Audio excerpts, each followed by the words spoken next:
It's a joyful morning that we are meeting here at the celebration of the second festival of the missing community. This morning I went to various internets and I found some articles written about missing, and those of you who have not read it, please go through it, and it's in detail that those writings have been made. Well, your population in 2011 was about 6,75,000. And yours is still a small community, I can understand, and you have a long way to go.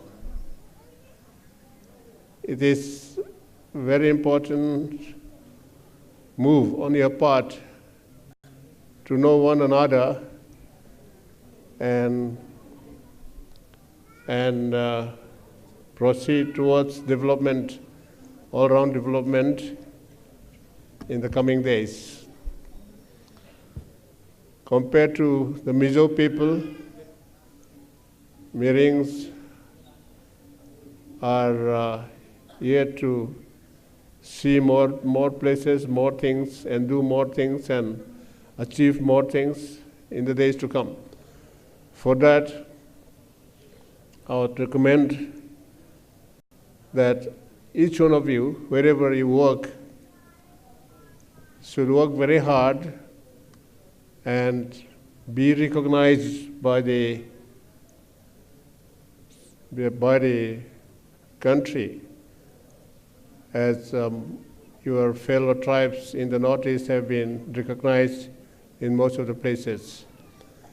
Even the spelling of your name, missing, M-I-S-I-N-G, this is how it is in the Constitution of India. Of course, it was written like Miri. But the spelling of this missing itself is still not yet settled, I believe, because in this computer, in the narration of your tribe, the spelling is H is put there. That's right. M-I-S-H-I-N-G. But you have preferred, I think, a name without H there. So for that also you have to ensure that the spelling of your tribe is the one which you want it to be, like M-S-I-N-G, missing. I was inquiring about the political condition of your people. There also, you're still behind the other tribes in the Northeast. When I saw this narration of your tribe, I have a feeling that, as I have been telling other tribes also, other people in Bangalore and elsewhere also, that you do your duties, your works in such a way that your performance is appreciated by your employers. Bangalore has become a very high standard city in all respects. Unless each and every one of you determined to work hard and be recognized by others, it will be difficult for you to make names. And so you may be in the IT side, you may be in any corporate activities or settlement. You have to compete with your fellow workers there. I have to mention on occasion like this what I had seen earlier in the case of some people who got their promotion in places where they are not really expected to be there. One gentleman I met was a Korean who became vice president of the L&T, Larsen and Turbo. I asked him how could he become the vice president in Bangalore in this company. What was the trick you played? I was pulling his legs. Then he said, I think it was because I work very hard. I'll be the first person to reach office in the morning and the last person to leave the office in the evening without anybody asking him to do that. So that was a kind of consciousness, a kind of determination on his part to be recognized by the company, and he became vice president in Bangalore city. Another one was that I met one engineer, our local Indian engineer, who was working with Chinese in Hawaii company in Bangalore. I asked him, what could be the comparison between one Chinese and Indian engineers? How many Indian engineers will be equal to one Chinese engineer? This engineer whom I was asking told me that, sir, I think one Chinese engineer will be equal to 3 Indian engineers. 3. When I heard this, I got very upset. I said, okay, if this is the case, what to do? All of us have to work very hard and see that 1 Indian is equal to 3 or 4 or 5 Chinese.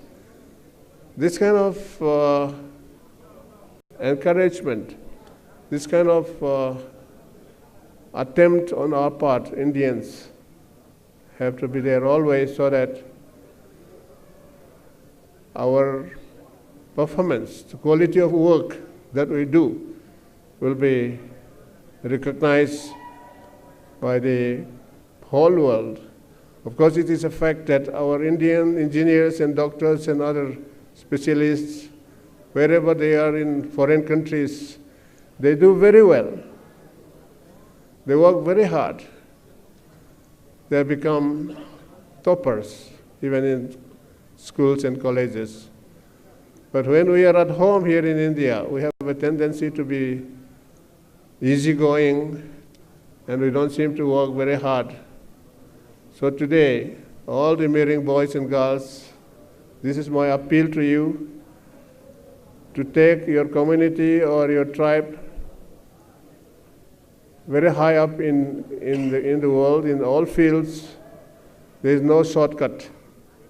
It's only hard work, hard work, hard work, and sense of responsibility in whatever you do. If you're studying, your job is nothing but study, study, study, so that your parents who are investing on you, who are spending money on you, hoping that one day you'll become some officer or some businessman or somebody who will bring happiness to the family, who will bring all that are required by the family as well as the community. So therefore, my suggestion is work hard. Even as a waiter, you must see that in the restaurant where you work, you are the most likable one, the most loved one, so that your employer will promote you to higher responsibility and you'll get more money, and it goes on like that. I used to say that luck is another name for hard work, or hard work is another name for luck. There is no luck coming or hanging in the trees, which you can just go and pluck and eat. No, it's no more that kind of competition. You have to work hard, then luck will come. Luck will come if you work hard. That's as simple as that. Otherwise,